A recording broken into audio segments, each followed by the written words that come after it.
This podcast is for informational purposes only and should not be considered legal, medical, or mental health advice. The views and opinions expressed do not necessarily reflect the official policy or position of the podcast and are not intended to malign any religion, group, club, organization, business, individual, anyone, or anything.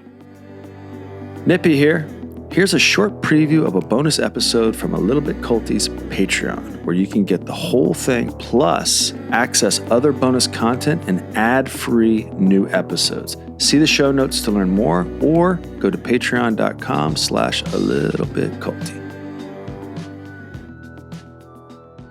I got this email from Mary, spelled M-E-R-R-Y, and I told her I'd read this on our next episode. I'm new to Patreon and not sure if this is the best way to reach you. I'd like to request that you do a deeper dive of the subject of youth sports. The episode about gymnastics abuse and your discussion that followed about your son on the football team, coach yelling, etc., really hit home for me. Nippy has the experience higher level athletics, so I imagine he's been on teams from childhood through college. I'm very curious his thoughts. Can you please consider doing a youth sports episode and explore this more? As a mother of children who have played football, basketball, soccer, and gymnastics, I've seen many coaches. The archetype yelling, degrading football coach was the first coach my son ever had.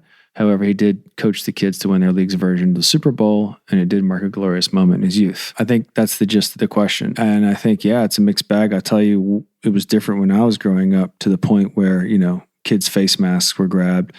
And I find the higher up, the more intense it got. And to the point in college where I felt like I was playing for guys, I was playing for guys whose jobs depended on it. And when you have people whose jobs are dependent on it and you're not performing to their likeness, they come to work with that. And so there's other things that are informing their behavior. So you have to make that decision. And, ultimately, I didn't like the atmosphere of football when I left. I felt it was I'm not rah-rah like that. I'm more like I enjoy the game and throwing, and same thing with basketball. So that atmosphere definitely poisoned it for me when I got to the collegiate level. I just don't like the aggression. Yeah. Well, I don't think you need to yell at kids to perform in a league where no one on that field is most likely going to play pro. Yeah. Like what it takes to play professional sports. And I actually heard Charles Barkley speak to this when he goes to white schools. Traditionally, the white kids, he'd ask how many of them would want to be a pro sport. And he'd say 10% would raise their hand.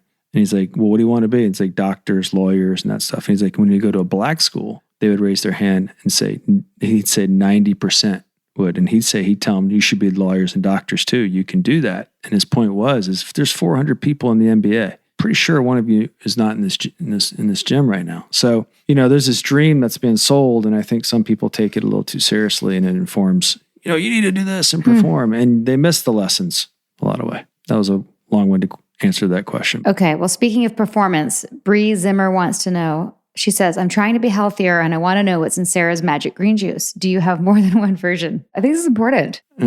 Health is part of cult recovery. Do you think the ROI on green juice is real? I do. But listen, I'm going to say when I'm at home and I have my juicer, which is still in storage till we unpack, I have an Omega and I do celery juice with fresh ginger and lemon. And that is a great way to start the day. I highly recommend it. Yard sale. When I'm traveling, I actually take the Organifi green juice in a little packet, and that's like a good alternative for people on the go. If you can't make your own green juice. And that will be coming in the care packages, by the way, for those who are in the inner circle.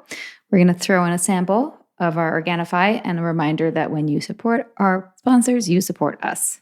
That's my advertisement for that for the day. All right, we're going to go over to the Speak Pipe and listen to a couple messages. This one's from Ray. Hey, Sarah. Hey, Nippy. I just want to say that I really love your show, A Little Bit Culty. My name is Ray, and I'm calling from Halifax, Nova Scotia, Canada. I really love the show, and I think it just came to me at a really important part of my life and my healing. Listening to your show and watching The Vow has made me realize that I have been suffering from narcissistic abuse my entire life, but most recently, most profoundly from my ex-fiance who was a Mormon, was not raised Mormon, chose to be Mormon later in life, and we dealt with that a lot. And one of the reasons I think we broke up is because I just asked too many questions. And I think she was dealing with her own stuff because she was gay. And, the Mormon church is not super cool about interracial same-sex relationships. And it was really, really hard. I'm not single, Mormons. But yeah, I just want to say thank you for everything, and all your resources and everything has really helped me heal. And I've shared it with my friends, and just want to say thank you a lot. How's that make you feel? I'm not crazy about the Mormon dogma, but it's also good to hear that we're helping people understand their trauma. Yes, that feels good. That feels good. Thank you, Ray, for From Nova taking time Scotia, to leave the Sarah. message. From Nova Scotia. All right, we're going to do Barb Sylvie. Okay, darn it. I've tried figuring out how to email you guys, but I can't.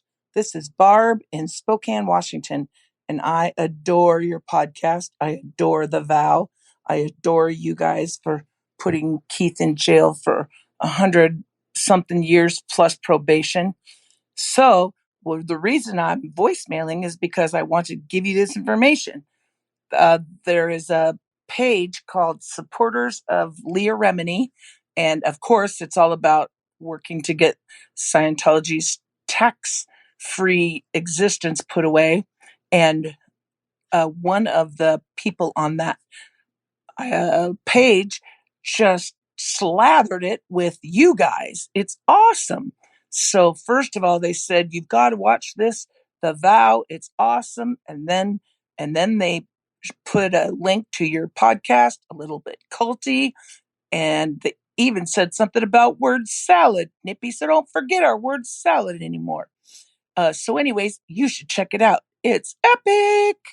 I just applied to be a member of that group All right. on Facebook. During listening? During the act. Look at I'm a you. multitasker. Look at you. I rarely do one thing at once, which is probably an Achilles heel of mine. I think I'm going to have to start doing some more word salad. I think so. Yeah. And thanks, Barb, for those kind comments. It's good to know that the salad I'm making is getting out there. Just to say that the Leah Remini and Mike Rinda story. It's great because I feel like they've helped us get out there too, and they've supported us. So, and stay tuned for our next interview with Mike Rinder. Highly recommend his book. That's right. It's called A Billion Years, My Escape from Life at the Highest Ranks of Scientology. And we're going to be interviewing him next week. And I've got some reading to do, Sarah. Yes, you do.